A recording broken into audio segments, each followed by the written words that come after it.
이 시간을 함께 하나님 말씀 읽겠습니다. 이사야 43장 18절부터 21절까지 말씀입니다. 지난주에 우리가 함께 읽은 말씀입니다. 다시 보겠습니다. 같이 읽겠습니다. 읽습니다. 너희는 이전 일을 기억하지 말며 옛날 일을 생각하지 말라. 보라, 내가 새 일을 행하리니 이제 나타낼 것이라. 너희가 그것을 알지 못하겠느냐. 반드시 내가 광야의 새 길을 사막의 강을 내리니 장차 들짐승 곧 승냥이와 타조도 나를 존경할 것은 내가 광야의 물을 사막의 강들을 내어 내 백성 내가 택한 자에게 마시게 할 것임이라. 이 백성은 내가 나를 위하여 지었나니 나를 찬송하게 하려 함이니라. 아멘. 한 주간 평안하셨습니까? 아멘. 만나서 반갑습니다. 아멘. 하나님이 여러분과 함께 하십니다. 하나님이 지금도 우리 옆 사람과 한번 격려합시다. 하나님이 당신을 위해 일하고 계십니다. 아멘.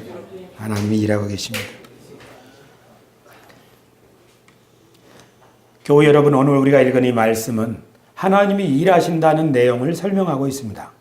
이사야는 하나님이 새 일을 행하신다 하는 것을 말씀합니다. 그 새 일의 내용은 광야의 길을 내겠고 사막에 샘물을 내서 내 백성에게도 마시게 하고 들짐승에게도 마시게 하겠다는 이야기입니다.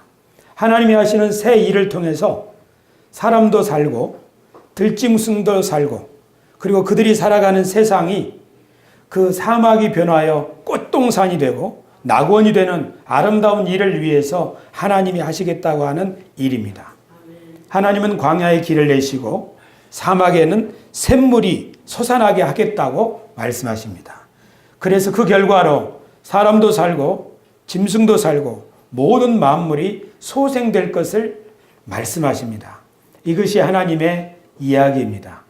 오늘 저는 이 말씀을 준비하면서 만약에 우리 모두가 지금 사막에 살고 있는데, 그래서 우리 모두가 물이 굉장히 필요로 하는 세상에 살고 있는데, 우리 자본주의 사회에서 태어난 사람, 그러니까 모든 가치는 돈으로 측정되고 돈이 그 사람의 수준도 평가하고 돈이 많으냐 적으냐에 따라서 행복도 결정된다고 하는 생각과 이야기를 들으면서 자라난 자본주의 이념과 사상이 꽉 뿌리 박힌 사람이 사막에서 샘물을 발견했다고 합시다. 아무도 모르는데 모든 사람들이 물을 마시기를 원하는 사막에 샘물을 발견했습니다.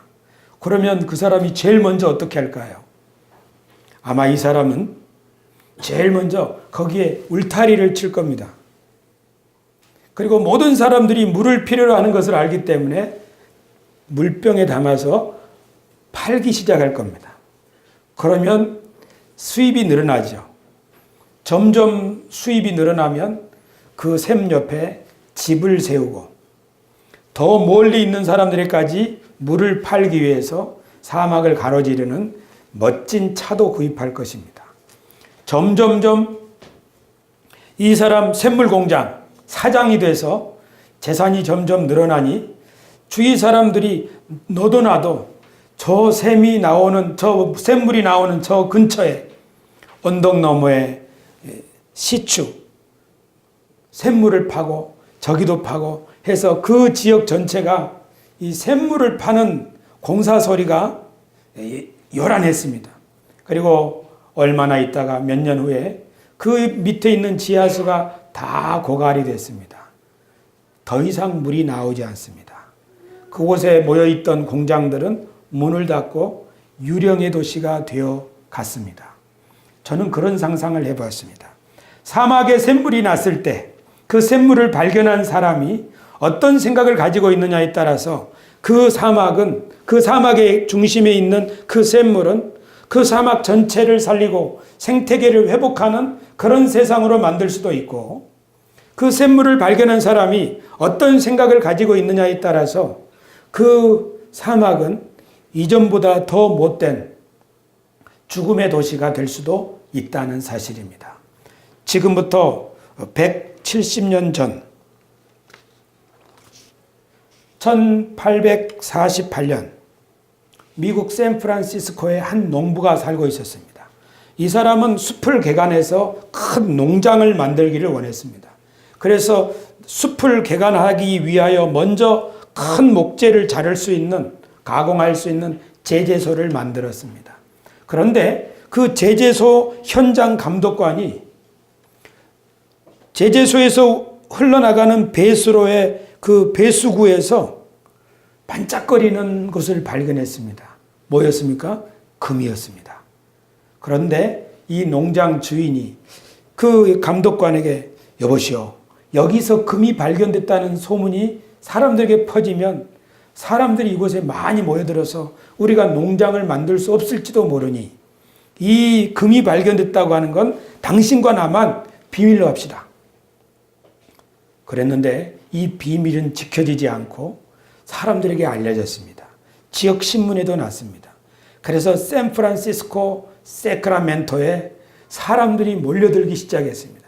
한 해 동안에 무려 8만 명이 모여들었고 그로부터 5년 안에 250만 명이 몰려들었습니다. 어떤 사람은 저 먼 나라에서 배 타고 오기도 했습니다.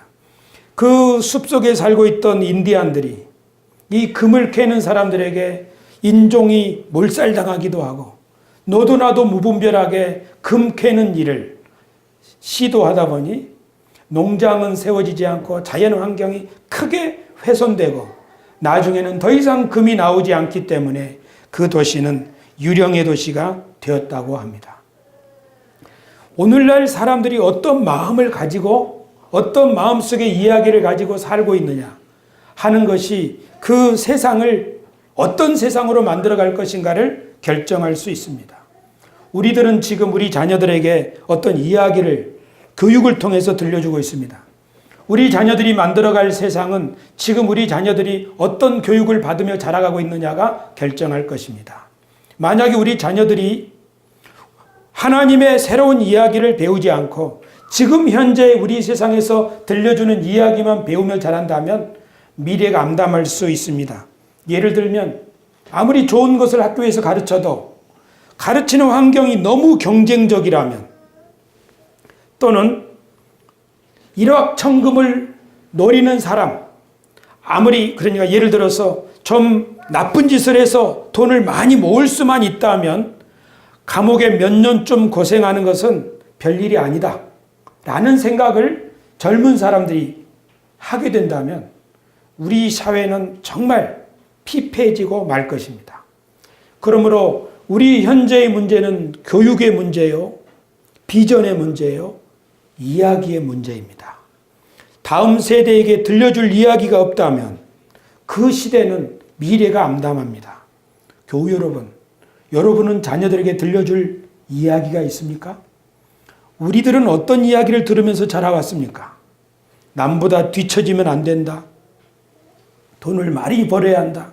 좋은 대학에 가고 큰 부자가 되어서 그래야 행복한 삶을 살 수 있다. 지금 우리가 들을 수 있는 세상에서 들리는 이야기들입니다. 이런 이야기들은 샌프란시스코의 골드러쉬를 향해서 돌진했던 사람들이 원주민도 죽이고 자연도 망가뜨리는 것처럼 우리들 후손들은 지금 망가진 이 지구보다 더 황폐화된 그런 세상을 만들 수도 있다는 사실입니다. 오늘 우리 시대에도 지금 금 발견했다는 소식은 없지만 주식 투자에서 성공했다는 소식을 듣고 퇴직금을 투자하고 또는 비트코인을 통해서 갑자기 큰 부자가 되었다는 소식을 듣고 거기에 올인하는 사람들도 있습니다. 청와대에서 비트코인 거래를 규제하는 법을 만들려고 할 때 삽시간에 20만 명이 청원하면서 그러지 말아달라고 하는 것이 오늘 우리가 살고 있는 세상입니다. 이렇게 우리가 살고 있는 땅에 선을 긋고 이것은 내 땅이다. 그렇게 하면서 이 자원을 마구 개발해내고 물고기를 마구 잡아들이고 하다 보면 우리가 살고 있는 이 지구는 머지않아서 황량한 세상이 될 것입니다. 그래서 우주를 개발하는 사람들은 지구와 똑같은 행성이 어디 있는가 이렇게 지금 탐사를 하고 있습니다. 여러분에게 잠을 깨우기 위하여 묻습니다. 이 우주, 넓은 우주에는 지구와 똑같은 지구처럼 살기 좋은 행성이 있겠습니까? 없겠습니까? 있을 거라고 생각하는 사람 손 들어 보십시오. 네, 손을 내리시고, 아니야, 이 지구는 유일한 존재야. 이 우주에는 이런 푸른 별은 없을 거야 하는 분 손 들어 보십시오. 그럼 손을 안 드신 분들은? 잘 모르겠다. 만약에 이 지구처럼 살기 좋은 그런 푸른 별을 발견한다고 해도, 그리고 뜻밖의 그 별이 매우 가까운 곳에 있어서 우리가 거기 쉽게 이주할 수 있다고 해도, 현재 인류가 가지고 있는, 우리들이 가지고 있는 이 이야기를 가지고는 그 푸른 별이 금방 황폐화되는 것은 시간 문제입니다. 우리에게는 더 넓은 공간이 필요한 것이 아니라 현재 우리에게 주어진 이 세상을 어떻게 아름답게 가꾸고 우리가 함께 더불어 살아갈 수 있느냐, 함께 공존할 수 있느냐 하는 그것이 더 중요한 문제라고 생각합니다. 하지만 현재 우리 호모 사피엔스, 지금 우리 인간을 부르는 이름입니다. 현재 우리들 지구상에 지금 발딛고 살아가는 인간들이 가슴속에 품고 있는 이 이야기를 생각해 볼 때 이 세상을 서로 화목하며 서로 공존할 수 있는 아름다운 세상으로 만들 수 있을까? 아니면 세상을 점점 황폐하게 할까? 여러분의 기대는 어떤 것입니까? 미래사는 우리가 알 수 없지요. 하지만 미래를 살아가는 사람들이 어떤 생각을 가지고 살아가느냐에 따라서 미래는 결정됩니다. 그러니까 금이 발견되었을 때, 또 사막에 샘물이 솟아났을 때, 또는 우리가 모르는 첨단 과학이 인간에게 필요한 아주 유용한 기술들을 발명해 냈을 때, 그것을 가지고 어떻게 사용하고 세상의 평화를 위해서 함께 더불어 살아가는 세상을 위해서 살 것이냐, 아니면 이걸 통해서 어떻게 내가 돈을 더 많이 벌 것이냐. 그러니까 세상을 살아가는 사람들의 마음속에 무슨 이야기가 있느냐에 따라서 그 세상은 결정이 된다는 말입니다. 우리가 살아가는 과거는 거울처럼 명확하게 알 수 있습니다. 그렇지만 우리가 살아가는 미래는 알 수 있는 사람이 없습니다. 다만 그 사람은, 될성 싶은 사람은 떡잎부터 알아본다고, 그 사람이 어떤 태도와 어떤 마음가짐으로 살아가느냐를 본다면 그의 미래가 어떨지는 능히 가늠할 수 있습니다. 마찬가지로 우리의 미래가, 우리 자손들의 세대가 어떻게 될 것인가 하는 것은 기술이나 문명이나 이런 것에 달려있는 것이 아니라 그 사람들이 지금 어떤 꿈, 어떤 이야기, 어떤 믿음을 가지고 살아가고 있느냐 하는 것입니다. 그래서 오스트리아의 철학자 이반 일리치라고 하는 사람은 이런 말을 했습니다. 혁명이나 개혁으로는 사회를 궁극적으로 변화시킬 수 없다.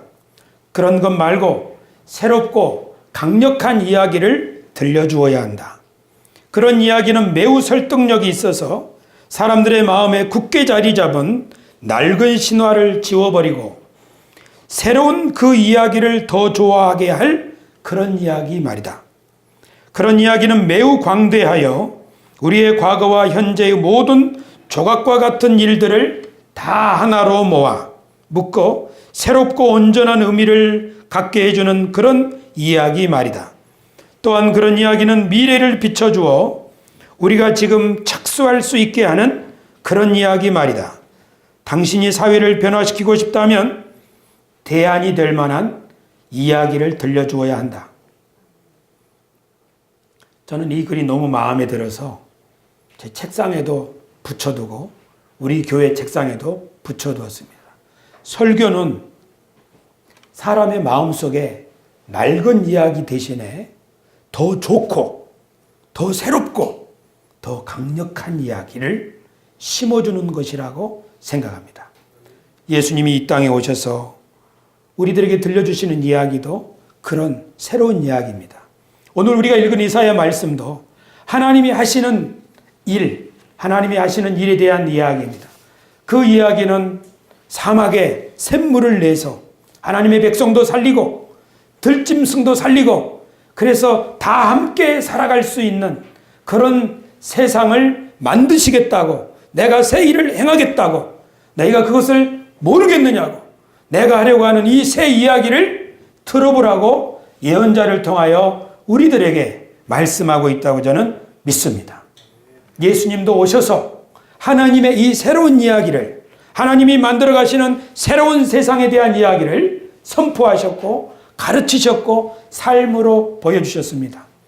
지금부터 2000년 전에 사셨던 예수 그리스도의 시대에는 오늘날과 같은 환경오염이나 미세먼지 같은 일은 없었습니다.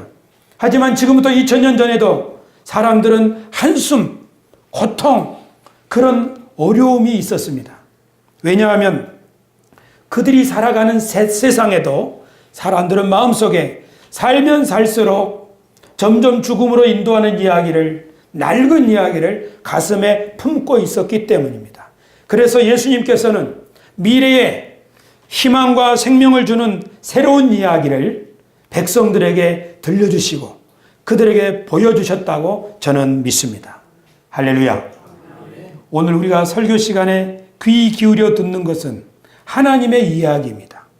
내가 가지고 있는 이야기와 하나님이 가지고 우리들에게 성경과 설교를 통해서 들려주신 이야기를 비교해 보시고, 만약에 현재 내가 가지고 있는 이야기가 매력적이지 못하고 내 인생을 열어갈 수 없는 것이라고 생각된다면 하나님의 이 이야기로 과감하게 바꾸시게 되기를 축원합니다.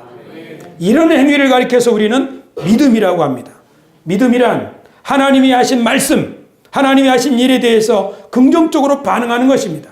하나님이 하시는 말씀을 듣고 내가 가지고 있는 이 이야기와 비교해보고, 이것이 좋지 않구나, 이것이 더 좋은 이야기고 우리가 살 수 있는 이야기구나 하는 것을 깨달을 때 하나님의 이야기에 대해서 반응하는 것입니다.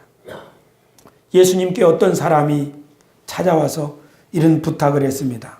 선생님, 형에게 말씀 좀 해주십시오. 제가 물려받은 재산을 형님이 다 가져가니 형님의 재산을 나누어서 저도 좀 받을 수 있게 해주십시오. 아마 이 형제 간에 이 유산, 재산의 상속 문제로 갈등이 생긴 것 같습니다. 그래서 재산 갈등 문제로 예수님께 어떤 사람이 다가왔습니다. 예수님께서는 그 사람의 이야기를 들으시고는, 이 사람아, 누가 나를 재산 나누는 사람으로 세웠느냐? 나는 이런 재산의 분쟁을 조정해 주러 온 사람이 아니다. 그렇게 말씀하시면서 주위에 서 있는 제자들과 사람들에게 말씀하셨습니다. 우리 스크린에 있는 말씀을 한번 같이 읽어봅시다. 그들에게 이르시되, 3가부터 있습니다. 시작. 탐심을 물리치라. 사람의 생명이 그 소유에 넉넉한 데 있지 아니하니라 하시고, 예수님은 사람들에게 탐심을 물리쳐라. 사람의 생명이 많은 재산을 소유한 데 있는 것이 아니다. 이렇게 말씀하셨습니다. 그러면서 예수님께서는 사람들이 가지고 있는 이 이야기를 새로운 이야기로 바꾸기 위해서, 새로운 세상을 이야기해 주시기 위해서 예수님이 하나의 이야기를 들려주셨습니다. 예수님이 들려주신 이야기는 이런 겁니다. 어떤 부자가 있었습니다. 근데 그 부자는 땅도 높고 곡식을 많이 거두고 그리고 종들도 많았습니다.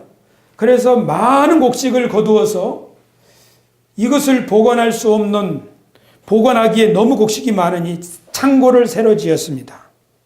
창고도 짓고 그 곡식들을 많이 채워놓고 창고가 가득 찼더니 부자가 하는 말이, 이제 창고가 가득 찼으니 앞으로 몇 년 동안은 걱정이 없겠구나. 내 영혼아, 이제 평안히 쉬자. 그렇게 부자가 말할 때 하나님은 그 부자에게 말씀하실 것이다. 이 어리석은 사람아, 만약에 오늘 밤에 하나님이 당신의 생명을 취해 가신다면 당신의 재산이 누구의 것이 되겠느냐? 그렇게 말씀하시면서 자기를 위하여 재물을 쌓아두고 하나님께 대하여는 가난한 사람이 있다 하고 말씀하셨습니다. 여기 예수님이 들려주신 이야기가 뭐인가 하면 두 이야기를 말합니다. 하나는 재산을 많이 가진 사람이 부자다. 이거 첫 번째 이야기입니다. 또 하나는 자기 소유를 다른 사람과 더불어 함께 공유하면서 기뻐하고 즐거워하는 삶을 사는 사람이 부자다. 여기에 두 이야기가 있습니다. 하나는 많은 재산을 가지고 자기가 살고 싶은 것, 사고 싶은 것 마음대로 살 수 있고 많은 재산 때문에 사람들로부터 인정받는 삶, 이것이 행복한 삶이라고 믿는 그런 이야기를 가슴에 품고 사는 사람들이 있고, 또 하나는, 또 다른 이야기는 재산이라고 하는 것은, 물질이라고 하는 것은 서로 사람들이 더불어 살아가는 세상에 필요한 것이기 때문에 그것을 함께 나누고 그러면서 사람들이 서로 행복하게 살아가기 위하여 나누고 베푸는 삶이 하나님께 바치는 삶이라고 생각하기 때문에 더불어 살아가는 공동체를 위해서 필요한 것이 물질이라고 생각하는 사람들도 있다는 것입니다. 예수님께서 이 두 이야기를 들려주셨을 때 이 생각을 가진, 그러니까 많이 가진 사람이 부자다 하는 이야기와 많이 베푸는 사람이 부자다 하는 두 이야기를 생각해 봅시다. 만약에 어떤 세상 사람들이, 어떤 사회 사람들이 많이 가진 사람이 부자다. 많이 가져야 인정도 받고 많이 가져야 내 하고 싶은 대로 할 수 있기 때문에 사람들로부터 인정을 받고 내가 하고 싶은 것을 마음껏 할 수 있을 때 사람들은 행복할 수 있다라고 믿는다면 그 세상에서는, 그 사회에서는 당연히 더 많이 가져야 하기 때문에 경쟁이 발생할 수밖에 없습니다. 경쟁이 발생하면 거기에서 가진 사람과 안 가진 사람들의 차별과 배제가 발생할 수밖에 없습니다. 경쟁에서 앞서가는 사람은 유능한 사람이고 경쟁에서 뒤처진 사람은 실패한 사람, 심지어는 쓸모없는 사람이라고 하는 생각까지 하게 됩니다. 그래서 유능한 사람들의 모임, 덜 유능한 사람들의 배제, 차별과 배제가 있는 세상, 그 세상은 지옥과 같은 세상입니다. 예수님께서 사시던 2000년 전에도 그런 차별이 있었고 그런 배제가 있었습니다. 배제가 무슨 말입니까? 배제라고 하는 것은 저 사람은 나하고 다르기 때문에 밀어버리는 겁니다. 우리 모임에서 빼버리는 겁니다. 그것이 바로 배제입니다.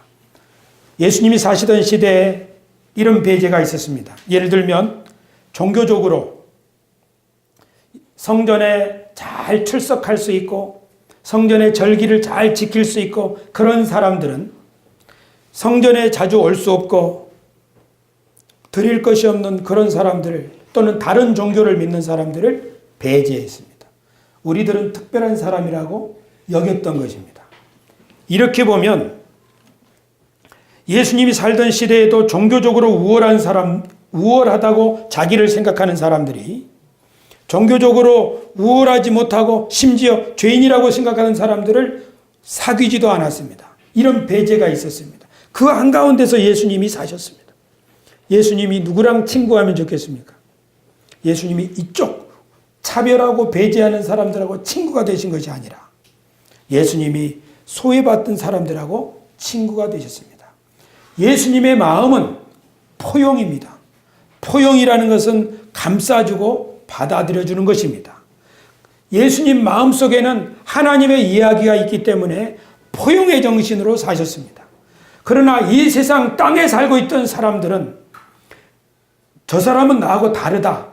그렇기 때문에 상종할 수 없다.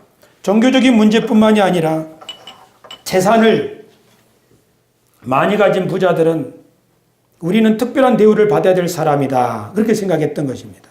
많이 배운 사람들은 학문이 없는 사람들, 배움이 없는 사람들을 차별했습니다. 지금부터 2000년 전의 이야기입니다. 어떤 사람들은 정부가 하는 일에 칭찬을 하는 사람들이 있고 어떤 사람들은 정부가 하는 일을 사사건건 반대하는 사람들이 있습니다.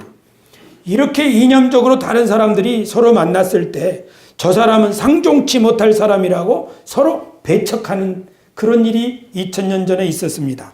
그뿐만 아니라 2000년 전에 저 사람은 우리나라 사람이 아니기 때문에 배척했습니다.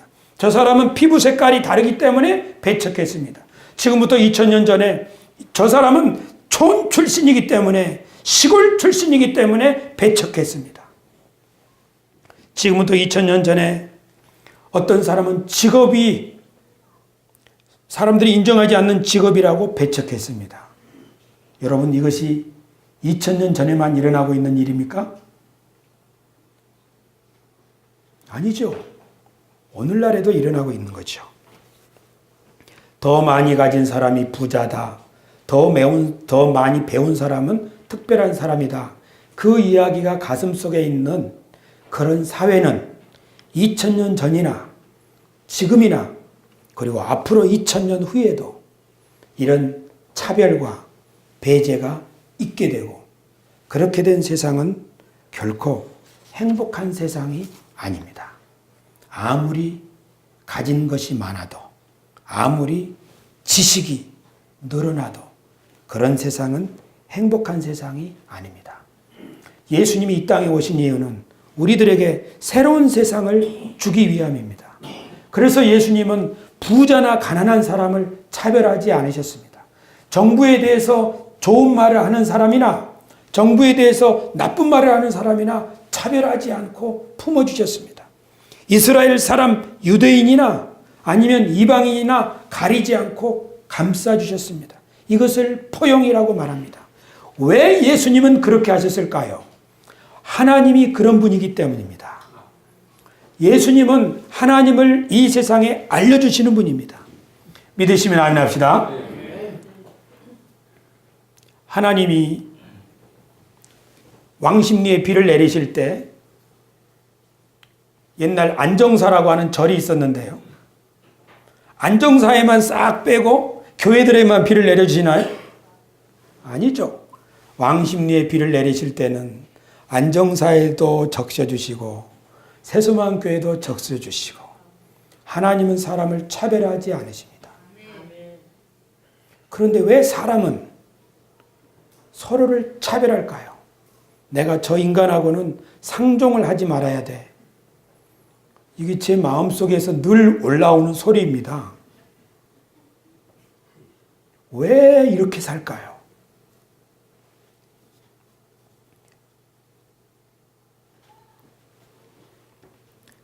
우리들은 하나님의 이야기를 듣고 사는 것이 아니라 땅의 이야기를 듣고 자라왔기 때문입니다.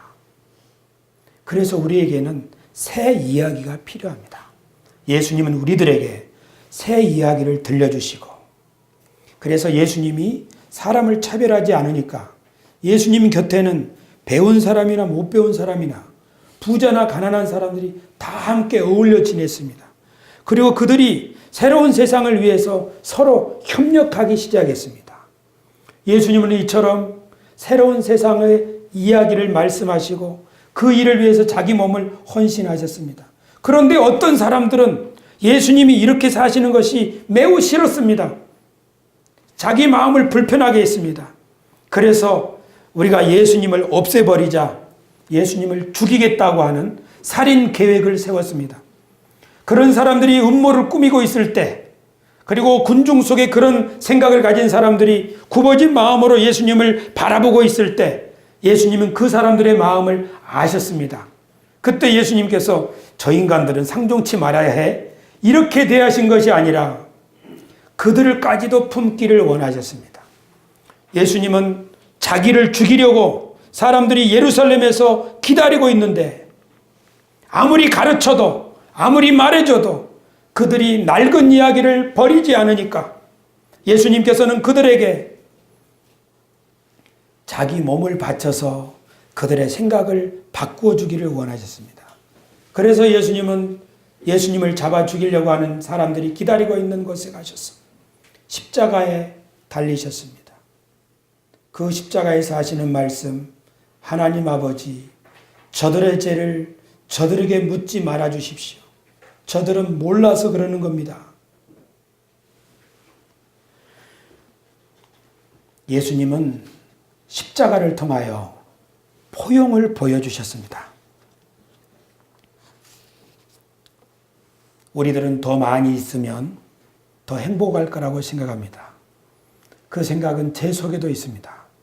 우리 교회가 재산이 더 많으면 화장실도 좀 고치고 식당도 좀 이쁘게 수리하고 또 교회도 이쁘게 단장하고 그럼 얼마나 좋을까?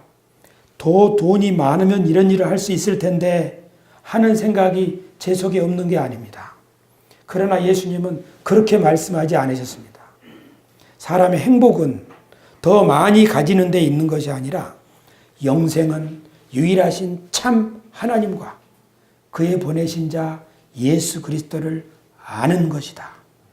하나님이 얼마나 포용적이고 하나님이 얼마나 사람을 차별하지 않으시는 분인지 그분을 알아가는 것, 그리고 예수님이 어떻게 그 하나님을 잘 보여주셨는지 그분을 알아가면 알아갈수록 너희가 있는 그 상황 속에서도 행복하고 지금보다 더 열악한 환경이 생긴다 할지라도 그 사막을 낙원으로 바꾸어 갈 수가 있을 것이라고 영생을 소개하고 있습니다.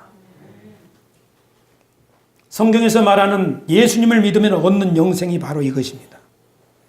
예수님을 믿으면 우리가 받게 되는 영생이 이것입니다. 예수님을 믿으면 얻게 되는 영생, 죽어서 천국 가는 것이 아닙니다. 죽으면 하나님 앞으로 가서 천국에 가는 건 맞습니다. 하지만 그것은 하나님이 우리에게 주시는 영생의 지극히 작은 부분입니다. 하나님이 진짜 우리에게 주기를 원하시는 영생은 우리의 살아가는 세상에서 함께 살아갈 때 서로 도우면서 소통하면서 거기에서 오는 기쁨을 맛보기를 원하신다고 저는 믿습니다. 우리는 지금 갈등 속에서 살고 있습니다.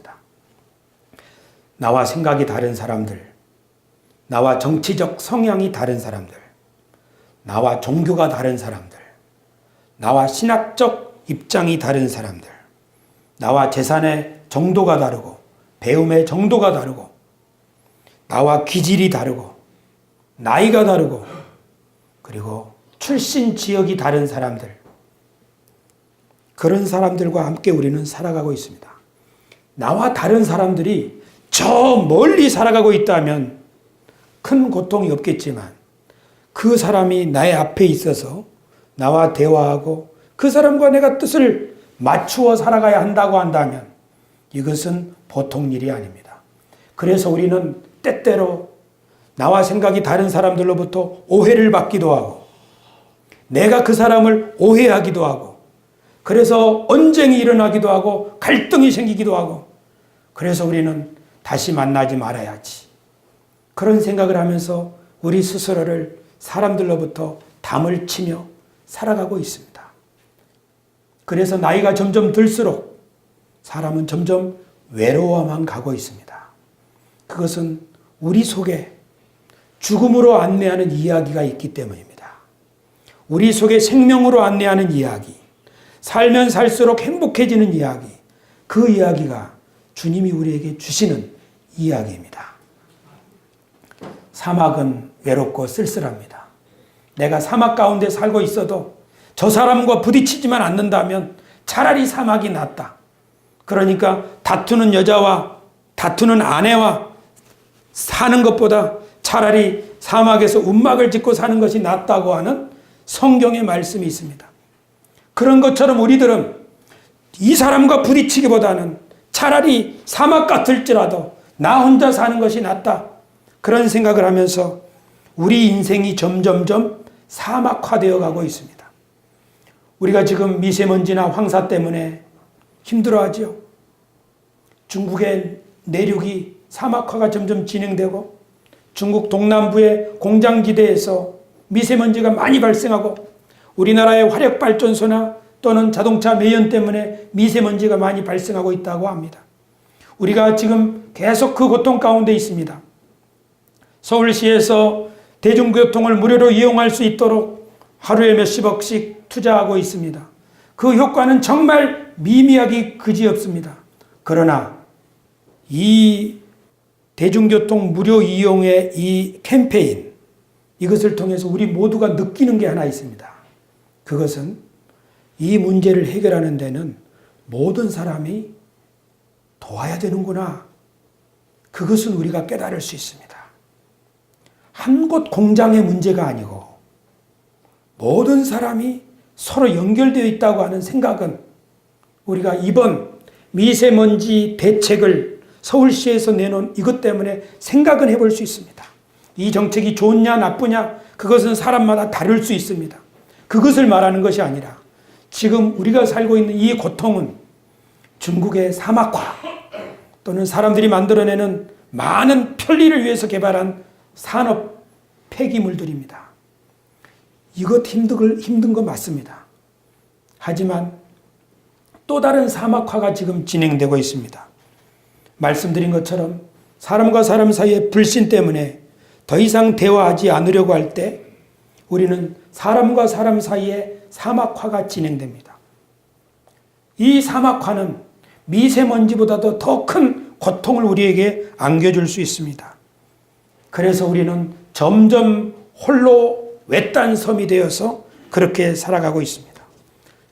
이 자연 만물의 사막화, 그리고 인간 삶의 사막화, 우리들은 어떻게 보면 사막과 광야에서 목말라 하면서 살고 있는 사람들인지도 모릅니다. 우리들에게 주님이 말씀하십니다. 보라, 내가 새 일을 행하리니 이제 나타낼 것이라. 내가 반드시 광야의 길을 사막에 샘물을 내겠다. 하나님이 하시는 새로운 일이 바로 이것입니다. 하나님이 만들어내시는 그 새로운 일을 통해서 하나님의 백성들도 목을 축이고 들짐승들도 더불어 살아가는 그런 세상을 만드시겠다고 하는 말씀입니다. 예수님은 이렇게 생명으로 가득한 세상을 만드시기 위하여 새로운 이야기를 들려주셨고 자신의 삶으로 그것을 보여주셨습니다. 그리고 예수님의 제자들은 예수님을 본받아서 그런 건강한 공동체를 만들었습니다. 그리고 오늘 우리들도 그런 공동체를 만들기 위하여 점심밥을 먹고 나면 3355 나눠서 서로 소통하기를 원합니다. 우리 교회가 하려고 하는 주일 오후 예배를 없애고 점심 먹고 나면 바로 30분이든 1시간이든 그룹에 맞게 살아온 이야기를 나누고 함께 기도해주고 함께 말씀을 공부하면서 서로 마음을 소통한다면 우리 새소망 교회는 이 지역의 하나의 작은 샘물이 될 수 있습니다. 우리가 마음을 열고 진심으로 서로를 대하고 서로 손잡아 주기를 시작한다면 어쩌면 우리들 자녀 세대에 가서는 이 줄이 점점 굵어지고 길어진다면 저 중국의 사막을 생명의 숲으로 만들 수 있는 위대한 일꾼이 우리 가운데서도 일어날 수 있다. 저는 그렇게 생각합니다. 우리가 이런 인사하죠. 하나님 여러분과 함께 하십니다. 하나님이 지금도 하나님이 무슨 일을 하시는 건가요? 우리들에게 새 이야기를 들려주셔서 우리들로 하여금 생명으로 안내하는 새로운 세상에 동참하게 하는 것입니다. 교우 여러분, 이 새로운 이야기가 우리 하나님께서 들려주시는 복음의 이야기입니다. 우리는 지금 온전하지 않습니다. 하지만 우리가 진심으로 마음을 열고 하나님 앞에 나아가고 서로 솔직하게 서로를 오픈하고 서로를 권면하면서 기도해주고 이렇게 하기를 시작한다면 우리 안에 발견하게 된, 우리 안에 솟아나는 이 작은 샘물이 마침내 이 땅을 생명으로 가득한 세상으로 만드는, 주님이 다스리는 그 나라가 되게 할 줄로 믿습니다. 아멘. 이 일에 동참하기를 원하신 분 아멘 합시다. 아멘. 이런 세상을 주님께서 우리에게 주실 것이라고 확신하는 분 아멘 합시다. 아멘. 그 일의 주역이 어디 있습니까? 바로 여기 있습니다. 우리가 그 일의 주역입니다. 그것은 우리가 탁월해서가 아니요, 하나님이 그 일을 하라고 우리들을 부르셨기 때문입니다. 저는 이 꿈을 꾸면서 죽기를 원합니다. 내가 하던 이 일을 마치고 우리 자녀들이 일어나서 더 좋은 세상을 만들어 갈 것이다. 교우 여러분, 하나님은 지금도 일하고 계십니다. 아멘. 기도하겠습니다. 존귀하신 아버지 하나님, 하나님이 만들어주신 지구라고 하는 이 땅이 고갈되고 사막화되어 가는 세상에서 살고 있나이다. 하나님이 서로 더불어 살아가고 생육하고 번성하여 충만하라고 하신 우리 인간 공동체가 사람 사이에 점점 멀어지고 있는 사막화를 경험하고 그 속에서 목말라하며 외로워하며 그렇게 우리들이 살아가고 있나이다. 아버지 하나님께서 보라, 내가 이제 새 일을 행하시겠다고 선언하시고 우리 주 예수 그리스도께서 그 말씀을 보여주시고, 그리고 교회를 통하여 오늘도 이 새로운 생명의 이야기를 들려주시고 살게 하시는 것처럼 오늘 우리 가운데서 하나님이 일하고 계심을 믿습니다. 하나님이 하시는 일에 동참하기를 소원합니다.